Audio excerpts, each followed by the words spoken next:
Alright, ladies and gentlemen, I'm here on the show, and I am here to do a news video during the night. We'll start with some football, because we have a lot. Well, it was reported smelling salts were apparently banned, but apparently after all the ESPN, they aren't banned at all. Man, WNFL for once. George Kittle probably jumping with joy.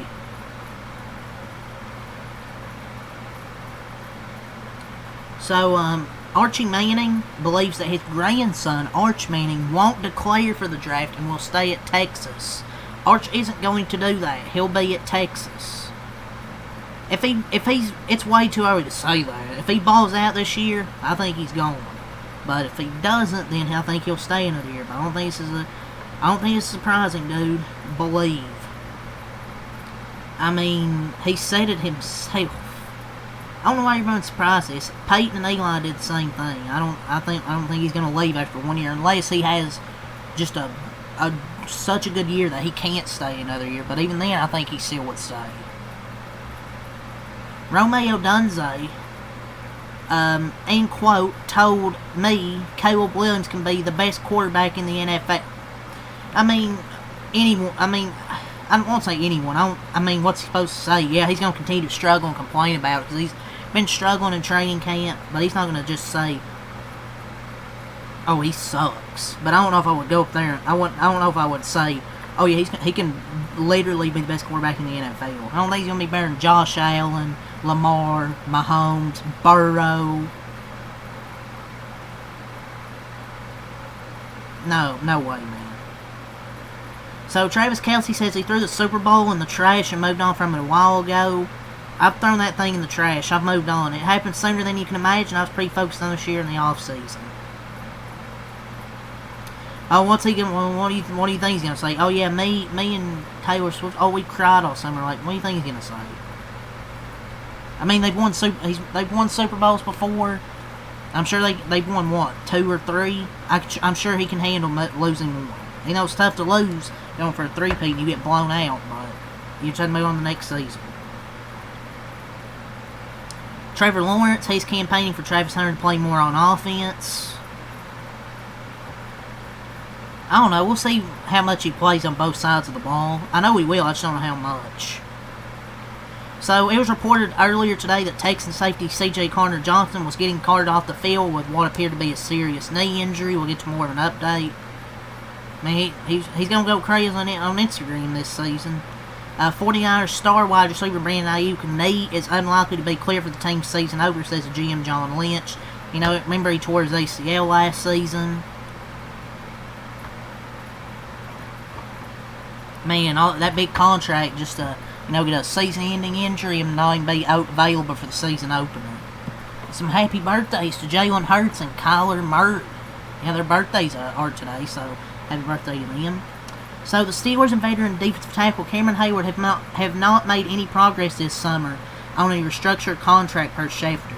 Hayward's already set to make $14 million this season. Already made $13 million of it as a bonus this March, but is seeking a raise that is more in line with the defensive tackle market. I mean, didn't they just pay him like a 3-year, $45 million deal or something like that? I don't know what he's wanting. So, Rashawn Slater was carted off the practice field with a left leg injury, and man, they just paid him that 4-year, $114 million extension, and we'll get into more of it. The apparent left leg injury didn't look good on the video. The Steelers star kicker Chris Boswell has also been seeking a restructured contract. I mean, they might as well pay him. A.J. Brown says he feels a little sad for Treylon Burks after the way things played out following the 2022 draft trade. So what happens to players who are on horribly run organizations?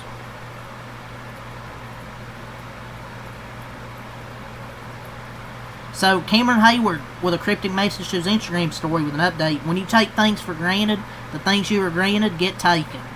Bro is like 40, acting like he's a superstar in his mid-20s. Like, he's like 36. Team first mentality. And Rashawn Slater, then the update. He's feared to have suffered a season-ending torn patellar tendon per rap sheet. Happened today in practice. Absolutely devastating for the Chargers, because Slater's really damn good, and he just got paid 4 years, 114 million. Terrible big loss. Just happens he signs the big contract. So that's a big loss for their offensive line this upcoming season, man. So some people within the Cowboys organization believe that Micah Parsons isn't bluffing and actually wants to be traded out of Dallas. I still want to say he's not going anywhere, but they all say this until the wire transfer hits. We good, man. I mean, I feel like he does want out, but I mean, Myles Garrett Myles Garrett did the same thing, so, and he ended up signing a big extension, so. Despite initial reports saying C.J. Gardner-Johnson towards ACL, his ACL is actually intact. More tests are going to be done, but it's not expected to be a season-ending injury, so the worst case has been avoided.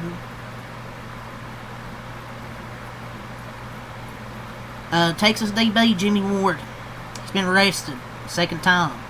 Per the police reports, he was arrested on June 12th for a family violence incident, so he might get cut and in his career. Might as well just cut him already. It's a second incident. So, let's talk about some wrestling news here. So, Undertaker says it's disheartening to see talent filming TikToks backstage instead of watching wrestling matches. For me, I'm a notoriously old school dude. It's disheartening sometimes when I go to the shows. And if you can even find talent backstage watching matches, like most of them are filming TikToks, doing all this other stuff, even when I was on the road full time, you weren't sitting there watching the monitor, it was going to be a bad day for you. I mean, I don't know. I don't know if everyone goes TikToks. Like, but not everybody's going to watch other people's wrestling matches. I mean, yeah, you should, if you're in NXT, yeah, sure, like, need to, like, maybe watch the matches, training, whatever. But if they've already done all their shit, then they can do whatever they want. I mean, he's not wrong about that, but you gotta accept it.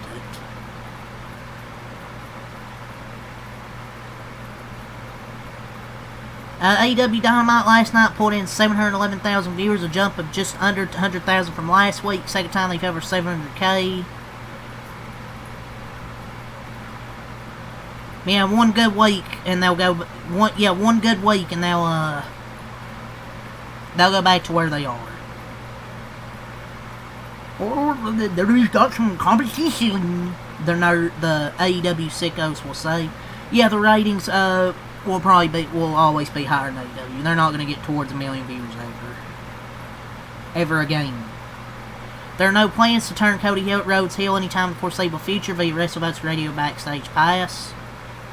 There's no reason for him to turn heel, man. Like, would I have been down for him to turn heel? Yes, but who are you going to have as the babyface? That's my main issue. Like, who are you going to have as a babyface to replace him as the top in the company? And after SummerSlam, we basically know this already. There are several within the direct influence of the main roster that love Sol Ruka and think the world of her potential. There's a growing sense internally that a call up to the main roster is coming. It doesn't say when. It just says main roster call up is coming. It doesn't say when it's going to happen.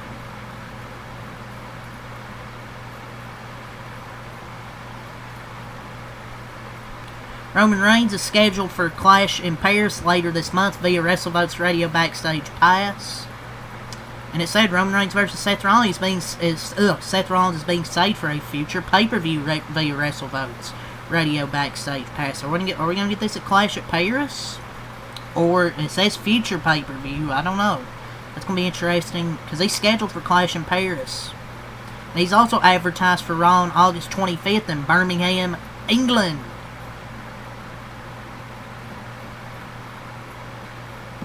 So, Peacock will be increasing subscription prices. Premium increasing from $7.99 to $10.99 a month. Premium Plus, $13.99 to $16.99. Premium Annual increasing from $79.99 to $109.99. Premium Plus Annual increasing from $193.99 to $169.99.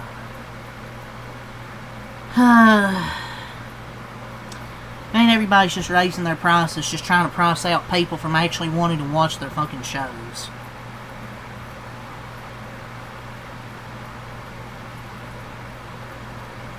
It's like they're not even trying to keep subscribers from leaving when WWE does.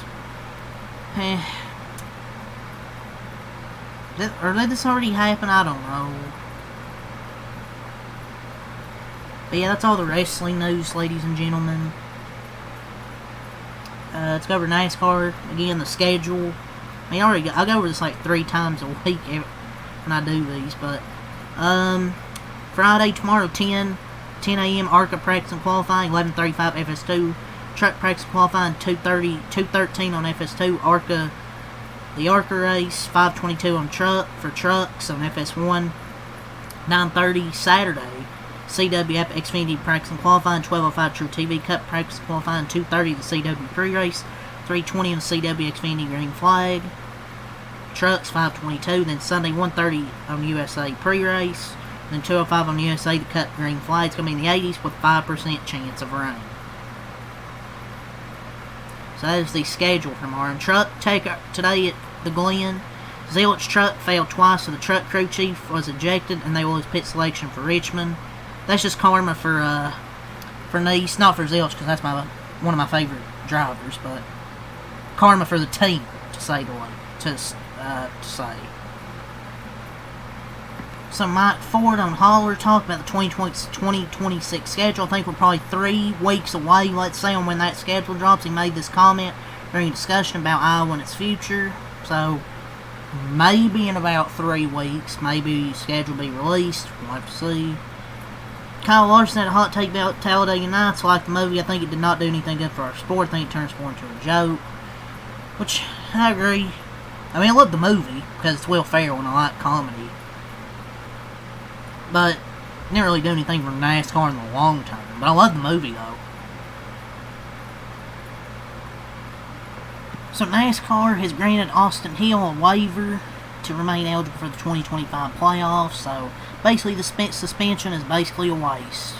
It was basically, what the fuck's the point of the rule, man? Hope got rid of the playoff points. Nope, he's still eligible to compete for the playoffs. It's basically a 1-week vacation. I don't know why they even bother suspending him for it. It's just gonna be, he's gonna get a waiver anyways.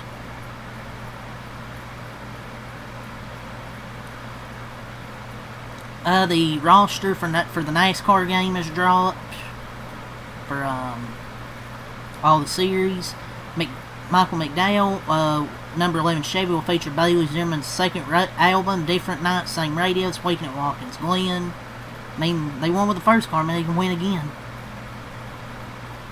USA got 2.1 million viewers for Sunday's NASCAR race. Iowa's down from the 2.693 million for the Cup event last year. But the shields, the NASCAR media shields, they said it's better than ever. And the ratings suck this year too. But they said it's better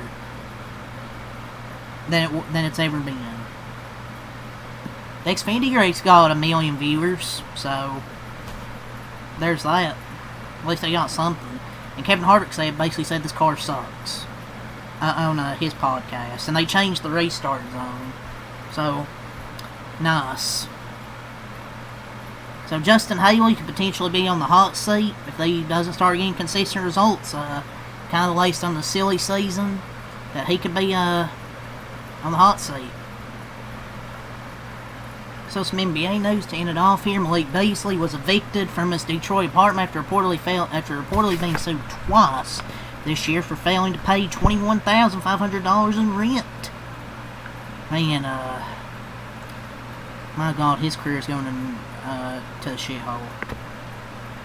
So free agent forward Riley Minix is re-signing with the Spurs in a 2-way NBA deal. Free agent Chris Boucher's agreed to a 1-year, $3 million contract with the Boston Celtics. Source told ESPN. He was also the Raptors' last remaining member of that 2019 championship team. Now they're all gone. The Boston Celtics are trading Georges Niang and 2 future second-round picks to the Utah Jazz for rookie R.J. Luis Jr. and they didn't want him. He goes to Utah, and his salary goes into the massive John Collins trade exception along with 2 draft assets. So De'Aaron Fox obviously got his 4-year, $229 million extension a few days ago. So yeah, that's really all for the news. So until next time, I'm out. Peace.